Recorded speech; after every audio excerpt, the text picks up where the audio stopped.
Hey there, this is Kevin Kerslake, filmmaker, photographer. You are now listening to Chris Contra on the RockStop.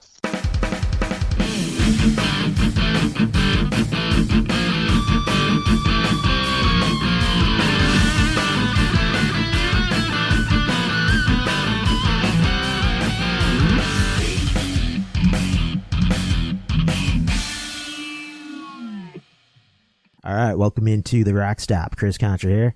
Now, if you were watching MTV during its heyday, you're going to know the work of my guest today. He has directed award-winning music videos for the Red Hot Chili Peppers, Nirvana, and the Rolling Stones, just to name a few. I'd like to welcome to the show acclaimed filmmaker Kevin Kerslake. How's it going, dude? Greetings. How are you, Chris? I'm doing good. I appreciate you being here. Of course. Thanks for having me. Sure, definitely. You know, I've had the discussion many times over the years about the impact a music video has to a song. Because, you know, once somebody sees the video, it can really change their initial interpretation, you know, of the song, for better or worse. That's why I think your work is so good. Your videos enhance the experience of the song. You convey what the musician wants to get across really well. Thank you. Yeah, definitely. Yeah, I mean, I think that anything I do or any director does probably, it should be in service to, you know, that music. So yeah, I mean, I just try to jump in, find something that inspires me visually, and then, you know, hopefully we can marry it all together. Right. I mean, does the fact that, you know, it can change somebody's perception of the song cross your mind at all when working on a video? Yeah, I mean, I hope I can enhance it, you know, and if I'm just, you know, hitting themes or visuals that might, I don't want to hit something that would be sort of like an obvious thing for everybody to get triggered. So I hope to, you know, or generally come from a left field approach, you know, and you know, drag it into another consideration. Yeah, is it like bands approaching you, or the label that approaches you that says, you know, we want you for this video? I mean, clearly your track record, you know, is really very strong. So, I mean, who usually reaches out to you? Well, it's usually the label or the management, but that could be, you know, I think in the best of worlds, that's all one entity in terms of, you know, label, management, and band. You know, a lot of times you have different opinions or you know, they're not as unified as you might hope. But ultimately, you know, you're sort of dealing with all three. You know, they all chime in. But I think that also a lot of the bands that I work with, you know, they enjoy a lot more independence than you know, some bands, because you know, either because they buy their own videos, they don't have the label front the money, or they just have more creative control over the direction of their careers. Right. So, and I think those are definitely the discussions that you want to get into, just because, you know, you're dealing with creative people. You know, there are definitely creative people at management firms and labels, but, you know, you run into a suit more often than not. Right. And so, yeah, I think that just because a lot of the visuals that I'm talking about might just be a little off kilter, you know, it has a better audience, better chance of getting made if I'm talking to the band directly. What do you think was the video that kind of put you on the map as far as, you know, all these, you know, record execs and things, you know, wanting to get your touch on these videos? Yeah, it's funny because I think that, you know, I sort of cut my teeth in, you know, at a day when MTV was like still in its sort of adolescence, I guess. So, and I was doing all the short hair bands. It was a big hair era. So, you know, the videos that got noticed by the bands, I think, were the Sonic Youths and Opal and you know, bands of that sort. But on a major label level, probably, I mean, you'd probably have to jump all the way up to Helmets, definitely the Nirvana stuff, Fade Into You, the Mazzy Star, right, stuff. So that, and then once Nirvana broke, you know, and then all the labels started to take those bands seriously. That was different. Right, that was a whole new thing going on for MTV once Nirvana hit the scene. And from what I heard, the first big Nirvana video, "Smells Like Teen Spirit" was directed by Samuel Bayer, and Kurt was not happy with that. Like, I mean, it wasn't a great experience for him at all. I mean, I heard stories like he had to go back in and kind of re-edit it to save it in his own words. So that was the first like big time Nirvana video. So when you started working with them, I mean, clearly there was a trust there that they kept going back to you. Yeah, I mean, I was lucky that he had already been a fan of one video in particular. I mean, he liked a lot of the other bands too, but I did a video. My first video actually for Mazzy Star was called Holla, and he said that was his favorite video. So I was just sort of lucky to gain that trust through other work, and then ultimately just built with us working together. But I mean, look, videos are tough, and I think that was a tough time in anybody's career, in terms of like just blowing up big time, and you've got you're doing things at a level that Sam probably gets blamed for stuff that's may not even necessarily be his fault in a way, just because there's the band's going through teething pains and he's a convenient target. I mean, ideally everybody's working together. You don't have to go into the edit at separate periods of the day. Right. You can all be in there together and talk about stuff. So, but anyway, yeah, he moved on from that. And and then we had good fun. I mean, like it was a good working relationship period for a long time. Come As You Are, for example. I mean, you had a pretty grand set. How long was that video shoot? Well, 2 days basically. It's like we shot in that set for one day, which was just all the projections on the wall and the water and all that stuff. And then I shot earlier that week the stuff that we were going to be projecting on the walls, which was just the band, Kurt singing the song and just sort of goofing around.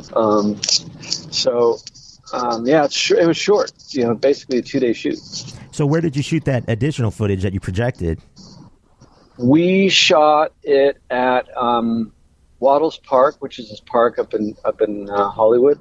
Really beautiful park. And then, so that was the exterior stuff with the band. And then Kurt Against the White Wall was just in his house, which was in Hollywood nearby. Cool. And did you and Kurt work together kind of to diagram the set? God, I don't know if we even talked about the set. I think it was I just said it's a really decrepit set and there's water coming through the roof, and all that stuff. So we didn't really get into details of that. Yeah. We did on other stuff. I mean, so how long after he walked onto the set did he know he'd be swinging from the chandelier? That was in the treatment. I just wanted some reference to the kids basically having a run of the house, which was sort of what Nirvana, what they were. It was a metaphor for Nirvana's sort of place in the universe at that time, which was just running riot in the house. right, yeah. And I mean, of course, everybody knows the dog in the video. There was also a cat at the very end. I noticed. Yeah, was I just wanted this cat in front of this goldfish, and I can't even remember whose cat it was. Might have been mine. I'm not sure. Yeah. Well, it's a great touch and an excellent video. Do you remember the first time you screened it for the band and how their reaction was? Funny, we were doing that at Christmas. I was actually editing that. I edited that video and myself, and so I was working on Christmas Eve and Christmas Day in the edit, and everybody was off doing family stuff.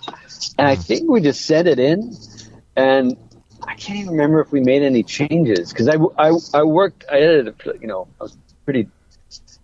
I was pretty frame obsessed, just because there was a lot of layers in that too. Yeah. So, it was a really complicated process of editing that. You don't see that necessarily, but I think just the idea of doing, 4 or 5 layers of images at a time, it ends up being sort of, back in that day when it was pre-digital. Yeah. It was it went through the gauntlet super quick, I think. and like some of the images of the gun floating and stuff, and Kurt's lyrics. I mean, how meaningful? I mean, do you think like when you're making the video, like, I mean, the whole thing, of course, about a gun and floating in the water and stuff. It's in hindsight, it's pretty sad. But what was the thought when he was talking about that? Did he talk about that at all? Well, no, and I think it's just there's a gun in the lyric, and I don't think that there's any sort of references to draw from that that we're foreshadowing by any means. But yeah, I mean, I just think that when I'm sure like any director does, it's like you've got all these possible triggers or sort of image ideas that are triggered by lyrics. And a gun is obviously sort of a loaded one. And so yeah, it's just like, well, what are you going to do with it? There was obviously a lot of water in the video, so guns and water. Well, that's just the idea of just the gun swirling down. Yeah, okay. Just a sensation. I gotcha. And, just sticking with Nirvana, In Bloom is another one, which has the great kinescope cameras with the old Ed Sullivan type of style that is just so memorable. Yeah, I think that was a funny one because it was sort of a rescue. We had wanted to do a bigger idea, but there wasn't enough time because the single was popping. They just needed to get another single out, so we just pivoted to an idea that was taking the piss out of fandom and that sort of obsession about rock stars and stuff like that. So it was just fun. I mean, there's nothing serious behind it necessarily, but it does have a reference that's relevant to them, to their position in time. Right. So. And I love how they played up the clean cut boys type of deal, because that was sort of like the exact opposite of how they were being portrayed and stuff. And Kurt with his hair combed and the glasses and smiling into the camera. I mean, just great shots. One of my favorite videos. Thank you. I mean, he had a great performance. Like, he was just, he had a lot of fun with it. And, yeah. And I think that's largely what makes that video happen, is just the fact that he just, he didn't take himself too seriously, and he had a lot of fun with it. Right. Yeah. I mean, his sense of humor is on display just excellently in that video. And then Lithium, that was a lot of footage from some of their iconic shows, Reading Festival 91, the Paramount show in Seattle, and Rotterdam also, which I thought you had really cool footage from the Rotterdam 91 show, because that was a pretty wild show, and it was like side stage footage. I've seen like fan shot stuff, but like that was like right on stage, the stuff of him into the amplifier. Yeah, we inherited a lot of that footage. It was Dave Marquis actually might have shot that show. So we didn't, and there are, a bunch of other people that, just sort of like everybody threw stuff in the grab bag, and that's how that got made. So, it's funny, those types of videos, just because it's sort of a mutt in a way, but, just took a lot of highlights from various shows that a lot of other people had shot. Yeah, I mean, it portrayed the band really excellently, because it captured the wildness of their live show. And were you at many live Nirvana shows? Yeah, I actually saw them more when they were opening for Sonic Youth on a tour. Mm-hmm. Before Nevermind even. Yeah, that was sort of my favorite Nirvana era live anyway. How would you describe them live to people who may not have got the chance to see them? Well, really raw, fun. There's something super pop about them. Yeah. That is, I wouldn't quite say Beatles. The hooks are definitely so catchy that it's easy to sort of skew into that sort of pop world. But also I feel like there's a brattiness, but a recklessness that Kurt brought that was really pretty refreshing at that time. That this is, we're coming sort of out of corporate rock era. Yeah, right. So it was good to see. Nirvana wasn't the only band that did this, of course, but it was nice to see them recapture some of that recklessness. Yeah. From that music can have. And like you said, I mean, the pop vibe to their music. Kurt Cobain, I mean, the way he constructed songs was really special. That's why they do stand the test of time. Yeah, I mean, he was, God, and they just kept pouring out of him. It's funny, and it just feels like music like that. It just feels like when a song that you've never heard feels familiar. He had that sort of magical touch. So, not a lot of artists do, especially with that sort of frequency. Right. I like that you added in the Live Tonight Sold Out, which I want to talk about a little bit more a little later on. In the Live Tonight Sold Out video, you added a clip of Chris Robinson from the Black Crowes saying something along the lines like, everybody was impressed by Nirvana because they sold so many records. Why not be impressed because that guy writes really good songs and, they rock? And I just love that because it really kind of cuts through a lot of the other, stuff. And it's a great piece in that movie. I mean, it's funny, and it takes a musician to see that, in a way, but that is the, when you get down to it, that's sort of all that matters in a way. So definitely why they were so popular. And then I do want to mention the last video you did for them was Sliver. I heard that was shot in Kurt's garage. Yeah. So I was staying at Kurt's. We were actually those sort of the early phases of Live Tonight Sold Out, and so I was staying up there. We were just going through a bunch of tapes, and then Kurt was like, "Hey, I got to do this video for Sliver," and that's actually that was my all-time favorite song, just because I had an EP way before Nevermind of that, and or as a single, I guess, and so I just said, "I'll just go down to the basement. Let's just grab all these toys from around the house, and we'll just set them up in the basement somehow so it works." Yeah. And then I had a Super 8 camera on me, so just shot it. I was like, it was just me and the band. There's no crew on that. And you got all Kurt's memorabilia around, and he liked a lot of pop culture stuff, huh? Oh yeah. He was pretty savvy, to be honest, in terms of he had good taste, in terms of art, music, obviously. He was definitely was not in a vacuum. Mm-hmm. So I think it was just a matter of, just doing something that was sort of, we didn't give a fuck, basically. That was sort of the point of the of the whole thing. It's not going to be standard video shit. Right. So.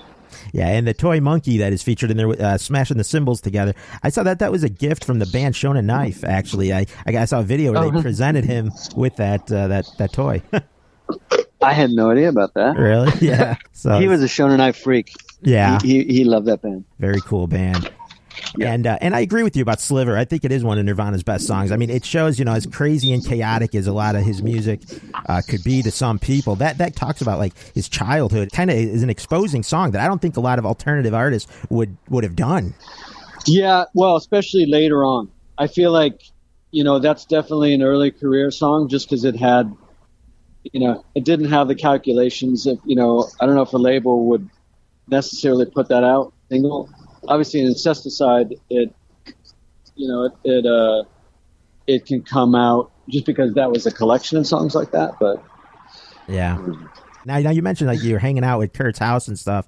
When he shot Sliver. Then what was it like hanging out with Kurt Cobain? What kind of guy was just hanging around the house? I mean, what did he like to do with hobbies, things like that? It's funny. It was just sort of like. It was really low key, like no drama, just like hanging out. So it was weird. It's almost like hanging out with your grandparents in a way. Like there just wasn't a lot going on necessarily, you know? Yeah. I mean, I ate Captain Crunch 3 meals a day for 7 days. Wow. So, you know, that's how, you know, glamorous that life was. Right. So do you have a lot of like deleted scenes, behind the scenes footage of those videos and stuff that you think you'll ever, I don't know, release in some way? Or I don't own those. You know, that's all label or band property. I you know, they may do some of that. I think some of it probably, well, some of it definitely did end up in Live Tonight Sold Out. But you know, and there are even longer cuts of that movie that were edited down just because they were afraid of you know, showing somebody that they didn't necessarily have the rights to show. Mm-hmm. Yeah. So, but who knows? Like maybe one day those things will see the light of day. Yeah, that would be awesome. Did Kurt choose a lot of the footage for Live Tonight Sold Out? I know, of course, you know what happened, that this film had to be finished without him, but he did choose a lot of it. Yeah, it was like we were going through his archives. That was the main source of the film. Yeah, it's not stuff that he owned, but that people had sent him. He didn't own it at the time, right? But people sent him, and then, you know, the process of getting rights to use the footage, you know, was pretty laborious, but and I think that the label just sort of wanted to get it out, you know, quickly as possible. Yeah. Yeah, and like for example, that's the first time I saw that infamous moment at the Dallas show at the Trees Club where Kurt got into the fight with the bouncer. That was in Live Tonight Sold Out. Did you talk with Kurt about that moment at all? Yeah, we talked a lot about it. Oh, yeah? He just told me the story about well, so that's Dallas, I think, right? Yeah. And it was pretty heavy because when they pulled out of the venue, they weren't getting any help from the cops. Yeah, let's put it that way. Right. And they were sort of getting the Wild Wild West treatment, you know, like they rode into a town on a horse that was not welcome at all. So when they actually left the venue, they got the advice to just get out of there lickety-split, and otherwise, you know, there were people waiting, basically the bouncers, goons.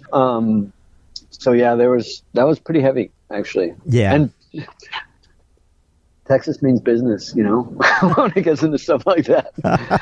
You know, it's a wild Nirvana show as usual, and playing sort of a smaller club, and Kurt got into he jumped in the crowd, but it was really great to see, you know, Kurt fight that bouncer off with the guitar smash. Yeah, I mean, what happened, I think, was Kurt jumped into the crowd, and then they were like and then he was trying to basically surf back to the stage. Mm-hmm. And I think the bouncer, I don't know if the bouncer punched him. It looked like he was pulling his hair. Like, really, yeah, so he was like, Kurt took the body of the guitar and conked him on the head. Right. And then punches flew, yeah. Great to see, you know, of course, Chris and Dave coming in there right away, and it's all in that footage, and Live Tonight Sold Out. Did Kurt, when he talked about it, did he sound a little, was he upset about that incident or anything? Like, I mean, of course it was a heavy deal, like you said, but what did he feel like? No, at that point that we were talking about it, it was sort of a funny story. You know, to be honest, I mean, even though the bodyguard part of that is pretty heavy, it feels like every band has stories like that. It's an unruly fan, or, you know, I don't know, some sort of misadventure that they run into on the road with some regularity. and so they, all those stories are sort of Yeah. And then I wanted to mention that section in Live Tonight Sold Out with you put together like those million news stories on Nirvana while cutting to Kurt from the Hollywood Rock Show in Brazil, screaming like just over and over during the extended version of Scentless Apprentice. I thought the way you put that together was awesome. Thanks. Yeah, it's really it's funny. It's bittersweet that seeing that movie, just because it felt like we were just really starting to make it. Mm-hmm. And so some of the ideas that we talked about were never executed. Yeah. But I think that, what it aimed to do was, show the mayhem that the band was suddenly introduced to, with that sort of fame. Yeah. And just sort of like what that does to your insides in terms of like, it's great in one sense. I mean, he definitely had his moments of gratitude. I will absolutely say that. Yeah. But I also feel like it was torture, it was, it is for any band that becomes, but they were like way bigger than, that phenomenon got a pretty big bucket of kerosene. Yeah, dropped onto their universe, so they're just like all of a sudden everything went boom, and making your way through that, it's got to be tough. Having to even compile that stuff after he was gone and still put it out, I mean, that had to be hard to do. It was, yeah, pretty. That's a tough thing to go to work every day, because in a sense, you're going to a funeral every day. Yeah. So it's not. Yeah, it's difficult. But I thought you did the best you could with it, and I think Kurt would have been happy with that. That I think it showed Nirvana in a great way. I really do. I mean, like even putting in like the part with where he played "Come As You Are" in Amsterdam out of tune, and you put right before that him talking about like what punk rock means to him, musical freedom, and just how you put that back to back. There are a lot of great performances that I mean, we in stateside we never saw, because a lot of the great performances were actually in European shows, right? And they didn't necessarily take them all that seriously, or they just seized an opportunity to be, fuck with sort of standard culture, right? And so I think some of the revelation of that film, I think, is some of those shows. Like you just saw how clever they were, how mischievous they were, how I don't know, just like it's just a good window into who the band was. Right. Definitely is. And I did want to mention how they brought you up on stage when they won the MTV VMA in 1993 for In Bloom. Yeah. That was just Kurt. He goes, we go up, you got to come up with me. So, and it was funny. I mean, I really appreciated that, and I think a lot of other directors appreciated that, just because it's, a lot of times artists just get up there and like, it's the celebration is more about the album, and their careers, not the video, right? Necessarily, like the video is sort of an afterthought, or just like, it's a small element. But I don't know, at Video Music Awards, it's sort of like you would think that right exactly, more bands do that. Yeah, so I thought that was awesome, because you made those great videos for them, and Michael Richards from Seinfeld, that was the guy that presented them that award that year.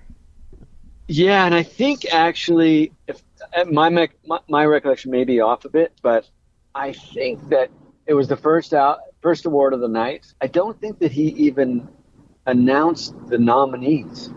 Oh, really? My recollection was like he got up there, he said a little something that had nothing to do with this, and then he opened the envelope and it said Nirvana. I may be totally wrong, but that's how you remember it. Yeah, I haven't watched a clip in a while, but you might be right. It felt really abrupt to everybody, to all of us. Yeah. Next thing you know, you're on stage. Yeah. Yeah. And I do want to talk about some other stuff, of course, that other bands you worked with, things like that. I was watching the Pantera video. I'm a big Pantera fan as well. Mm-hmm. And you did the video for This Love. How was that shoot? I mean, Dimebag Darrell, the guy's a legend. All those guys, yeah. He was super cool. Philip, no, the entire band actually, they were really super sweet, monsters on stage, obviously. Oh yeah. So I think it was fun, and I think it was fun to play with some of the story things, and visually it was total guerrilla shoot in a way, but visually sort of fun, dark for sure. It's just sort of going some of the darker corners of of love. I mean, I was just basically following Philip's lead on that, basically. Right? Okay, so. Gotcha. And like that song had to be shortened, like the actual song, to put it into the video. Like that's probably a label thing, right? That they just want it shortened. All label thing. Yeah. How much did they cut off it? I think they cut the breakdown, and to this day, Pantera fans always want that breakdown. So in the video, it might get lost a little bit. Yeah, well, that probably actually all happened before they even did the video. Like they did the radio edit or whatever that we edited to and shot to. So it never got to the point where all of a sudden we had to cut out a minute or two of the song. Gotcha. And I noticed Dimebag was playing a red ML guitar. Not one I've seen him with a lot, but I noticed he had a red backdrop behind him. Was that probably why that happened? Yeah, I imagine so. It's tough for me to remember those stories, but I feel like the one thing that we definitely wanted was just because you didn't see a lot of color, like super rich, like almost like psychedelic, borderline psychedelics with bands of that ilk. Yeah, and we definitely wanted their performance to pop anyway. Like the other stuff, the story stuff is pretty dark and dingy, right? But their performance is pretty snappy. Yeah. And so what do you like when a band comes in with their own vision, or do you want to, of course you hear the song and you got your ideas you want to do with it, but what do you do when a band, they want there's something put in that you may not agree with? I mean, you get into those edits, going down the road in terms of certain shots or storylines. It's like whether it's from a vanity standpoint or just honestly just not people not being on the same page, and it just you roll with that. I think that in terms of like going all the way back to the beginning, if a band has an idea for a video, I mean the Red Hot Chili Peppers, like we were honestly wrestling around with the idea of what that video was going to be, because it had to be part of the Coneheads movie, but they didn't want it that had Coneheads in it, in a way. No movie footage, right? So, right. And then Anthony basically just said, it's funny, he just said, he said, hey, have you ever seen Todd Browning's Freaks? And I was like, oh my God, that's it. And then we knew. It's almost like we didn't even say anything from that point on. I'm sure we did, obviously, but it was like that was his idea to go down that road, and it was an exquisite idea, right? It was, and then all of a sudden he's just like, well, shit, maybe the Conehead's pretty aerodynamic, so he could probably like fly out of cannons, and like that could be his shtick, and so I think. It all depends on the quality of the idea, right? Mm-hmm. I'm not infallible, so right. No, it's a good attitude to have. I mean, that's why your videos are so good. I mean, you get all kinds of great ideas coming in, and the video you're talking about with Red Hot Chili Peppers is "Soul to Squeeze," absolutely excellent song that actually was not on their album Blood Sugar. It was just used for the Conehead soundtrack, which is weird that it wasn't on their big hit album, and it is such a great song.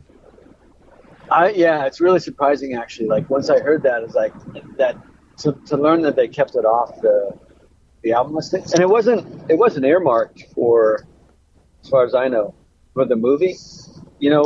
At that point. Right. So it's a strange thing because it is to me one of their better songs. Yeah, me too. And you had Chris Farley in that video, who, of course, was in Coneheads the movie, but he actually did the video shoot for the Chili Peppers too, right? Yeah, he had just gotten out of some sort of treatment center, and man, that guy was he was just magic. He was so warm and fuzzy, you know, but you know, completely over the top. Everything that you see on camera, you know, with all his performances, he was that in spades. So, Yeah.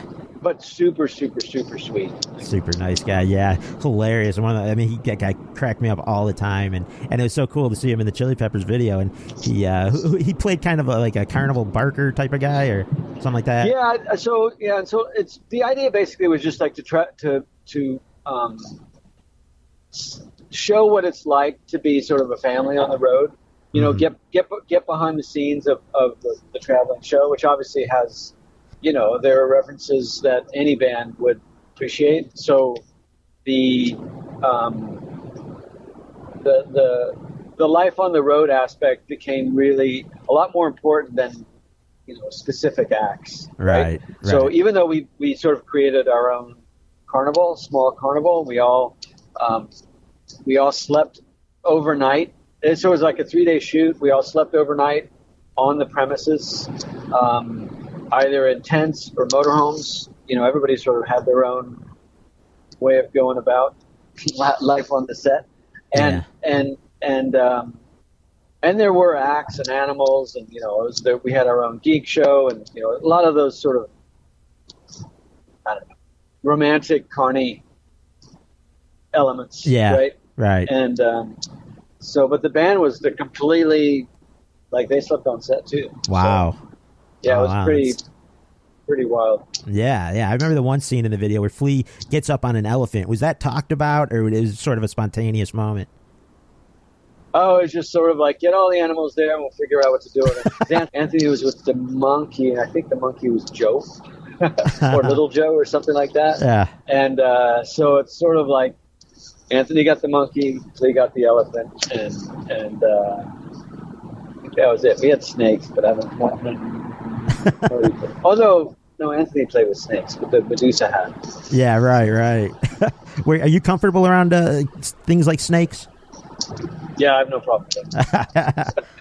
And John Frusciante was actually not in the band. He was on the song, but he was not in the band at the time, so he wasn't at the video. Did you ever have any interaction with him later on or anything? The guitar player?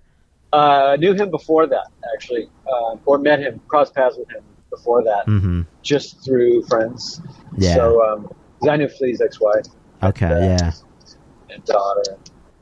So, but anyway, yeah, it was like that's just sort of LA. And then I wanted to ask you, like, common themes in your videos. You talk about, you know, carnival-esque type things and monkeys. I see kind of that going on in a few of your videos. Is that like something you purposely kind of put your fingerprint on? It's funny, yeah. I think that sort of subculture is so cinematic. Yeah. And I think that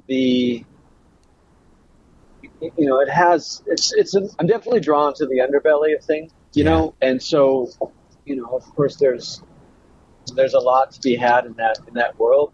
And I like the idea that, you know, people are so unique, and, you know, the plight of the outsider, I guess, is definitely a big theme in my, not only videos, but also just in terms of films and you know, things of that sort. So, yeah, and interest in literature. So it's like carnivals are like, you know, wall to wall outsiders, right? Yeah. And they've all come together and sort of made their own community. So I think that, and that civilization sort of finds its own balance. And I think so. There's a lot of, you know, undercurrents in that world that are interesting. It's not necessarily that you explore all the elements of that in any one video, but I mean, the Chill to Squeeze probably had more of that in it than any other thing. You know, sometimes it's just eye candy. Right. But do you keep a lot of the props from the shoots, or some props, or anything like that? My mother just passed away, and I had the circus stool from that video in her garage, and somebody who was a Red Hot Chili Peppers freak found out about it and showed up at the house and bought about the story. So it's pretty rare, to be honest. Yeah. I kept that actually because it was a big feature. I used to have a loft in Venice, and that was like one of my favorite pieces in there. It's just like a coffee table, basically, right? So, but yeah, it's funny. I don't get sentimental about a lot of stuff like that necessarily.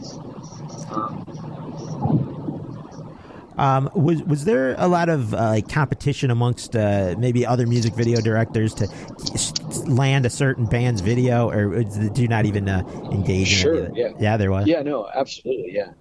So I mean, it's all friendly. I mean, I would even sometimes recommend other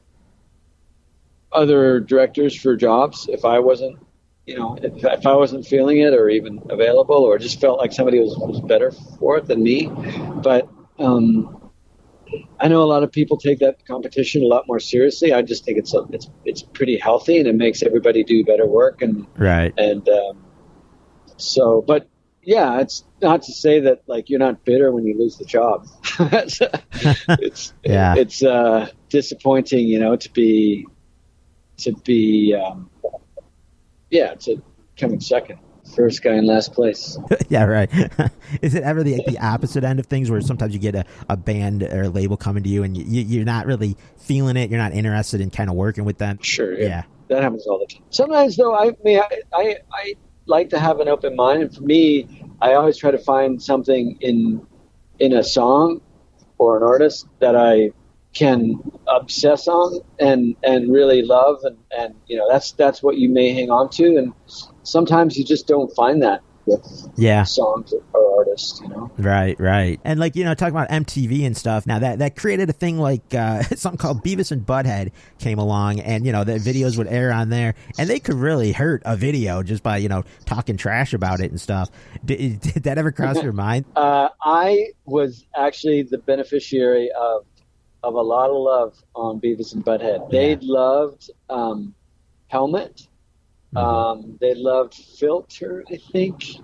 I think there were a couple other videos. Like whenever a video that I did was on there, for some reason, it was probably had nothing to do with me, but it probably just had something to do with the fact that they loved the Beavis and Butthead team, loved the artist. I was lucky, and I don't know. There was also like it's funny, like. At that point, there were a lot of pop videos and sort of, big hair, sort of Nerf metal videos. So they were pretty easy targets, I think, for Beavis and Butthead. and it just felt like, we just. All the bands that I was doing had the same DNA. Now I watch like MTV Classic. I mean, MTV is a shell of what it used to be, but they have MTV Classic, and you see some videos pop up here and there. A lot of the same ones over and over, I've noticed. But I noticed they don't put the director's name on it anymore, which is shocking to me. Yeah.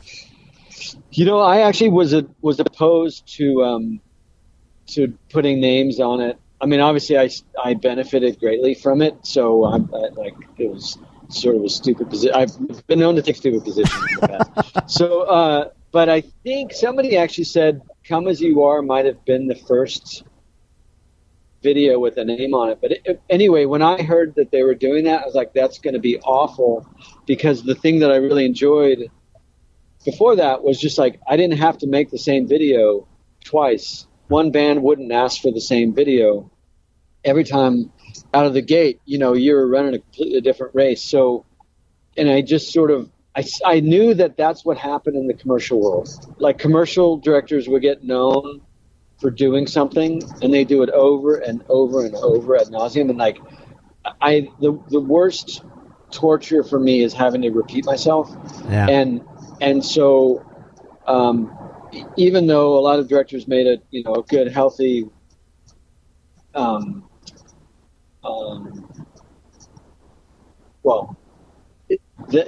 they made a lot of money, basically, from turning themselves into an industry for a particular look. Right. And for me, I couldn't imagine anything worse. That's a death in a way of your art. Wow. But there were a lot of great directors came up because they wouldn't have been known otherwise. But there was also a lot of repetition, and that for me is like when Formula sort of came into being at MTV. Not MTV wasn't directing it necessarily, but labels and management firms and bands and all those, that part of the industry was like, well, if that video, that look, that sort of take on things was good for so and so, then it's going to be good for me. So I'm going to do that video with me instead of another artist. I don't know. It's just that's for me sort of when the soul started to leave the MTV universe. That's really interesting to hear. I mean, I just thought it's a name on the video, but you went into a deep thing right there. That's an interesting way to look at it. Yeah. So well, I don't know. Maybe it'll be different now that they've taken the names off. Maybe. So I also wanted to ask you about like what a band wears in the video. I mean, is it usually very laid back? They just come in whatever they're wearing and you shoot the video, or I mean, do they ever wear stuff and you're like, I don't think that's going to work, something like that? Yeah, well, I'm pretty lucky just because I tend to work with t-shirts and jeans bands, right. And even though you've got, there's a rock aesthetic, probably Scott Weiland had that more than most artists that I work with, but he still sort of had the same, like he took care of his shit, and he worked with stylists that were great, and I don't get too riled up about what a band wears. It's like, I probably look like a total idiot, but like when people would come up to me with like 10 different t-shirts and jeans, I was like, whatever you want. It's like, and I might have an opinion, but I just felt like it was like, the thing that probably ruined that for me was just like in the commercial world, you can literally have a 6-hour conversation about the color of the shirt, and that's just really boring to me. Yeah, it's like, right. It's not that important. I remember some commercials that I did, like, we talked about it for 4 hours at the end of the day, and everybody would start the next couple hours of the next day talking about the same thing. It's like, Jesus, bring me a gun. The visual of what goes on in the video and the song, that's what counts. But yeah. But I also do like super stylish stuff, like whether it's English gangster stuff or American stuff. Like, I love that stuff. Yeah. But you don't get to do that all the time. Yeah. If it doesn't make sense in the video, I'm not going to saddle some band with a look that's like some personal obsession. Right. I mean, but you have been able to use it a couple times, right? Sure. Yeah. So that's good. But we all agree on what. Yeah, I gotcha. That's cool. And then I wanted to ask you real quickly here about the Ramones. You did their last videotape, "We're Outta Here," which kind of showed their final gig at the Palace, and then you had a lot of interviews with the band and footage from their career throughout. So that experience, was that easy to work with those guys, or? Yeah, it was an amazing experience, actually. I mean, first of all, just because it's like, they're all at guru status. They're sort of the high priests in the punk world. So it was an honor to be able to work with them. And then I worked most closely with Johnny just because he was in LA. That's where we edited it, and we were sort of working arm in arm on that. And but everybody in the band, Joey, Marky, and then actually Dee actually came up. He was at the show, and that was a short thing. For those who haven't seen the film, it's basically like you tear through a Ramones set at breakneck speed, which is their typical game, but every single song featured a different artist that they either had worked with in the past, like Dee, or were sort of some band that they shared the DNA with, or were close friends, or whatever. So like you had these one 1 minute 30 to 2.5 minute blasts, and like people were running on stage and running off stage. Yeah. It was like total chaos. And the thing that actually made it even more chaotic was that we had to change the venue at the last second, because we were supposed to shoot at Billboard. It was Billboard Live at that point, so it ultimately became the Key Club. But we had built a set that was going to be the back wall. The flag came down, or the Ramones banner came down, and all that, and then came down for good, like actually fell to the floor. Oh wow! But the club didn't. It wasn't ready by the time that we had to shoot, so we had to move the whole thing over to the Palace at the last minute. Yeah, wow. It was pretty hairy. And so that gig, like you talked about, guys running on and off the stage. Yeah, they had guys with from Rancid with them. They had Lemmy come out and do a song, Dee Dee do a song. It was really a different type of Ramones show for their final show, but it really brought on a who's who of guests and things. Yeah, it was pretty legendary list of artists that joined them on stage. Yeah. And then I had can't remember actually if Eddie Vedder. Eddie is really good friends with Johnny. Johnny Yeah, right. Johnny Linda, and I can't remember if he actually got on stage, but he was shooting Super 8 for me, Super 8 camera. So there's some of that. And he did get on stage with them. He did Any Way You Want It with the band at that show. So that was Eddie Vedder with the Ramones. Yeah, probably the only time you'd ever seen that. And I noticed that you shot a lot of the interviews with a fisheye lens. Is there any reason why you did that, or? Just probably an obsession at that point. Just tired of standard interviews. Head and shoulders. Wanting to see somebody in their environment. Yeah. Like I did a film look, like that was sort of in video. It was pretty low budget, so we couldn't necessarily afford film throughout the entire process. Yeah. The show was shot on film, but we had to shoot video. So, that was also probably just like a little layover from. I was shooting a lot of action sports at the time, which was all fisheye and skating and snowboarding. But I did a film look of that film. I'd love to actually replace, because it got rid of some of that video, the video early generation video, which was image quality was sort of not so hot. Right. We should re-release the film actually. Yeah, you think you could do that ever? Might do. I don't know. Talk to Linda.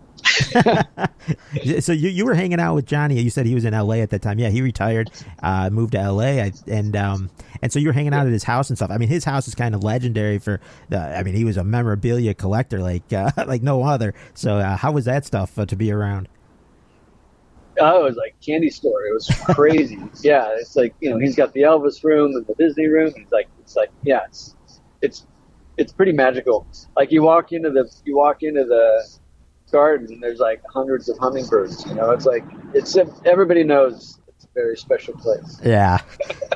I had CJ Ramon on my show, and I was asking him how it was to shoot music videos with the Ramones, and he said that they didn't really care for it. Like especially Johnny was a very impatient guy. You never really shot a music video with him. You did this movie. I wonder how he would have been like at a music video shoot. Oh, probably. I mean, music videos, they're tedious. They're boring. Yeah, unless you're in every shot and always at work, there's a lot of waiting around, and a lot of just boring. So that's you gotta if you don't have a good way to make use of your time in situations like that. Yeah. It would be torture for him. A guy like Johnny, right? Definitely. And I remember in We're Outta Here, you interviewed Vincent Gallo very briefly, and you put like 9 different occupations under his name because he's a hard guy to kind of explain what he does, but an actor, director, all kinds of stuff. Jack of all trades. Jack of all trades, right? And he made the statement that the Ramones are like the best band of all time, something like that, which was cool to see. That was a commonly held opinion. Yes. So I think, it's like what, they are blue blood rock and roll, right? Definitely. So I think that everything they deliver is it's in the promise of the genre itself. Yep, definitely. And so as we kind of wind down here, I did want to go back to you mentioned you were working with Kurt on an animated thing shortly before he passed away. Can you tell us about that? Well, we had both been huge fans of the Brothers Quay. Mm-hmm. It wasn't necessarily tied to a song because it was the storyboards that I did, it probably amounted to like a 15, 20-minute film. But it was taking a lot of the dolls that he had created and painted, and doing an animated piece where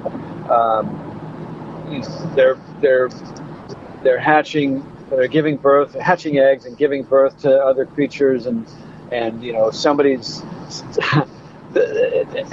like an egg cracks and all the hair basically moves across the floor like a living being, and up the walls and across the ceiling. Oh wow! So it was a pretty surreal escapade. Yeah. And then ultimately, I think that we wanted to target that for Lithium, but there wasn't enough time to get anything like that done, just like an extra for that. So that's why I think the video for Lithium sort of came what it was. And same thing happened with In Bloom. It was like big ideas, not enough time to execute them. So yeah. But sometimes it works out. I mean, like I said, In Bloom, I think is a fantastic video. I really couldn't picture it any other way. So I mean, I also love Lithium. It's a great. That's a lot of that. It's not just the performances, but just the layers. The sort of the dreaminess of the edit. That makes that also sing. Right. So I think you end up making do with what you have, right? Right. And what are you working on now? What kind of projects you got coming up? Just shot 4. It's funny. I don't do a lot of music videos anymore. Usually only for friends. But I just shot 4 Rancid videos, and I'm doing I just finished a Pumpkins video. I'm starting another one right now. Working closely with Billy. I work with all the Rancid boys. I work a lot with them.